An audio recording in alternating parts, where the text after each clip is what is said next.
Saudara-saudara yang dikasihi Tuhan, Jemaat GKO, dimanapun kita ada dan melayani, pagi ini Selasa 26 April 2022, kita akan merenungkan firman dari Yohanes 20 ayat 19b dengan tema Damai Sejahtera bagi kamu menenangkan hati, dengan pola 4M: menerima, merenungkan, melakukan, dan membagikan. Saya, Pendeta Edison Pasaribu dan Ibu, akan membagikan firman Tuhan pada pagi ini. Saudara-saudara, sebelumnya mari kita berdoa. Kita berdoa. Tuhan Yesus, sertai kami, ajari dan pimpin kami membaca dan merenungkan firman Tuhan pagi ini. Dalam nama Yesus kami berdoa. Amin. Pembacaan firman Tuhan dari Yohanes 20 ayat 19b. Pada waktu itu datanglah Yesus dan berdiri di tengah-tengah mereka dan berkata, "Damai sejahtera bagi kamu." Saudara-saudara, terimalah dengan sikap hati yang bersedia diajar dan dibentuk oleh Tuhan. Saudara, kita akan merenungkan nats ini. Muncul dua pertanyaan dari nats bacaan kita pagi ini. 1. Pada waktu murid-murid berkumpul, siapakah yang hadir? Kedua, apakah yang dikatakannya? Saudara-saudara, dari dua pertanyaan itu, yang pertama, pada waktu Yesus berkumpul, siapa yang hadir? Jelas dalam Yohanes 20 ayat 19b, Yesus yang datang, Tuhan Yesus yang datang dan berdiri di tengah-tengah mereka. Para murid yang berkumpul pada saat itu. Yang kedua, apakah yang dikatakannya? Damai sejahtera bagi kamu. Saudara-saudara yang dikasihi Tuhan, Tuhan Yesus mengetahui bahwa murid-muridnya sedang ketakutan, tertekan, dan galau setelah kematian dan kebangkitan Tuhan. Mereka difitnah kalau berita tentang Yesus yang bangkit adalah kebohongan. Tetapi mayat Yesus dicuri dan disembunyikan oleh para murid. Berita ini disebarkan agar orang-orang Yahudi marah kepada murid-murid Yesus. Mereka takut dan bersembunyi. Yesus hadir untuk membuat mereka tenang, tidak gelisah, dan supaya hati mereka nyaman.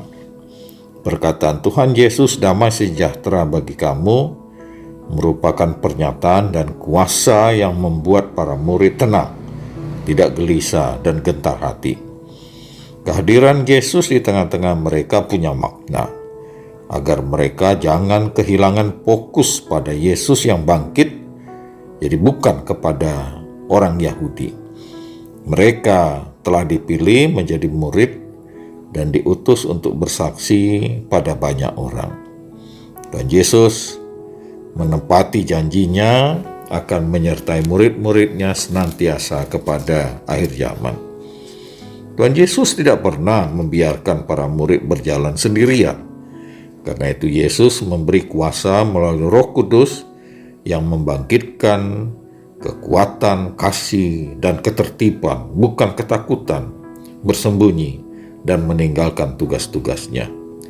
Pertemuan dan perjumpaan dengan Yesus yang bangkit mengubah ketakutan menjadi keberanian, beri damai dan ketenangan.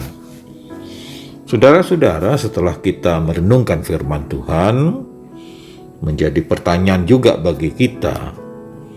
Yang pertama, apakah yang menjadi ketakutan saudara? Pasti jawaban kita beragam, baik yang sedang terjadi atau yang mungkin akan terjadi, masalah-masalah yang ada di antara kita yang membuat kita ketakutan, yakni mungkin tentang pergumulan akan kesehatan, tentang masa depan, tentang pekerjaan karir, tentang keluarga, hidup bertetangga, ekonomi, pendidikan, juga mungkin masalah-masalah kondisi politik, tetapi juga mungkin konflik masyarakat yang ada di tengah-tengah kita dan sebagainya. Yang kedua, saudara-saudara, setelah mendengar firman Tuhan dan pengajaran singkatnya hari ini, apa yang akan kita lakukan untuk mengatasi rasa takut? Jawabannya pasti ajakan supaya kita berdoa, bicara, dan kita sampaikan masalah kita pada Tuhan untuk meminta kekuatan dan kehadirannya melalui pemberian dan kuasa damai sejahtera dalam hidup kita, sehingga kita tidak lagi terbelenggu oleh rasa takut yang tidak bermanfaat, malah mungkin mengganggu aktivitas kita setiap hari.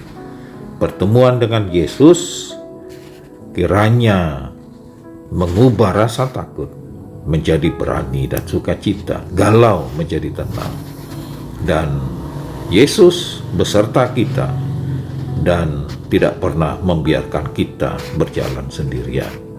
Karena itu saudara-saudara, setelah kita merenungkan firman, bagikanlah firman ini untuk menjadi kekuatan kepada teman sekerja, teman-teman di sekolah, para tetangga, sekitar rumah kita, anggota jemaat, baik yang bertemu langsung atau melalui WA Group atau kelompok-kelompok lainnya, agar hidup mereka tidak lagi dikuasai oleh ketakutan karena mereka seorang Kristen.